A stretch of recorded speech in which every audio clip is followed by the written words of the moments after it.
mahasiswa Ilmu Komunikasi, Fakultas Ilmu Sosial dan Ilmu Politik, Universitas Slamet Tjadi Surakarta yang secara khusus mengambil mata kuliah Komunikasi Interpersonal. Saat ini saya akan menyampaikan apa saja yang sudah kita pelajari selama 1 semester ini dalam mata kuliah Komunikasi Interpersonal. Dan nanti di akhir akan saya sampaikan untuk tugas ujian akhir semester. Nah, selama 1 semester ini kita sudah mempelajari 7 pokok bahasan. Yang pertama adalah pengantar komunikasi interpersonal, yang kedua adalah model komunikasi interpersonal, yang ketiga adalah komunikasi verbal dan bahasa, yang keempat komunikasi nonverbal dan simbol, yang kelima mendengarkan dalam komunikasi interpersonal, yang keenam teori persepsi dalam komunikasi interpersonal, dan yang ketujuh adalah emosi dan komunikasi. Pada ketujuh pokok bahasan ini sudah saya sampaikan materi dan kita ada dalam bentuk diskusi maupun presentasi. Nah, kemudian tugasnya adalah kalian memilih satu di antara 7 pokok bahasan itu, untuk kalian rangkum dan kemudian kalian jelaskan kembali dalam sebuah video berdurasi maksimal 2 menit. Jadi silakan kalian pilih, boleh dari pengantar, model komunikasi, komunikasi verbal, komunikasi nonverbal, mendengarkan dalam komunikasi interpersonal, teori persepsi, kemudian juga emosi komunikasi. Kalian boleh pilih itu salah satu dari 7 itu. Kalian rangkum itu, ya. Kalian rangkum itu dalam satu bentuk video. Ya, kalian bisa vlog, ya. Vlog kemudian kalian membacakan rangkuman dari satu pokok bahasan itu, ya, ataupun dalam bentuk yang lainnya. Ya. Saya sarankan untuk kalian in frame, ya, di depan kamera seperti ini. Supaya apa? Kita melatih berbicara di depan kamera. Ya, kita semua dalam taraf untuk belajar, ya. Ya, tetapi jika tidak memungkinkan untuk in frame, ya, yang jelas adalah kalian menggunakan dubbing atau suara kalian sendiri. Ya, mungkin dikemas dengan video, foto, animasi ataupun yang mendukung dari materi tersebut, ya.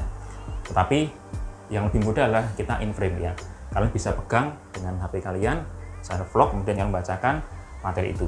Nah, kemudian setelah kalian merekam itu, kalian upload di media sosial apapun itu, bebas, ya, bebas, entah di Instagram, IGTV, ya, atau di YouTube, ya, atau di Facebook, boleh bebas. Tetapi linknya pada akhir pengumpulan nanti, linknya kalian kumpulkan ke ketua kelas, dan ketua kelas akan mengumpulkan link-link dari masing-masing anggota itu kelas dan dikumpulkan ke saya. Jadi yang dikumpulkan adalah linknya, sehingga nanti saya bisa mengecek, membuka dari link tersebut, ya. Jadi jelas, boleh kalian mau mengupload di salah satu media sosial ataupun di semuanya boleh, di YouTube, Instagram, ya.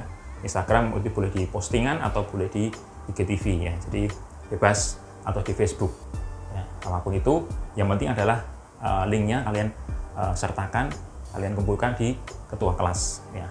Kemudian batas akhir pengumpulan tugas ini adalah pada saat jadwal ujian akhir semester komunikasi interpersonal. Jadi waktu jam itu, tanggal komunikasi interpersonal, ketua kelas mengumpulkan linknya, semua link yang tugas-tugas itu ke saya. Demikian pemaparan singkat dari seluruh materi komunikasi interpersonal 1 semester ini, dan juga penjelasan dari tugas ujian akhir semester komunikasi interpersonal. Silakan kalian bisa mengerjakan tugas itu. Supaya apa? Supaya kita bisa memahami materi itu dengan cara kita membuat videonya, ya. Kenapa tugas ini dalam bentuk video? Karena itu untuk membuat kita bisa mengingat materi itu semakin dalam, ya. Jadi kalau kita mendapat materi, kita hanya membaca, ya, itu akan hanya sedikit yang kita ingat. Tetapi jika kita membaca, kemudian kita mengajarkannya, mau tidak mau kita harus mendalaminya, ya, mempelajarinya, berbicara, ya, seperti mengajarkan atau presentasi, dan itu akan membuat kita mengingat lebih banyak, ya. Dan sekaligus juga ini melatih untuk kita di masa ini, untuk kita berlatih berbicara, ya, di depan kamera, ya, dapat membuat video, karena nanti akan menjadi sarjana ilmu komunikasi, di mana hal-hal seperti ini seharusnya menjadi sesuatu yang rutin, ya. Demikian, terima kasih. Jika ada pertanyaan, nanti kita bisa bahas di forum tersendiri. Sampai jumpa.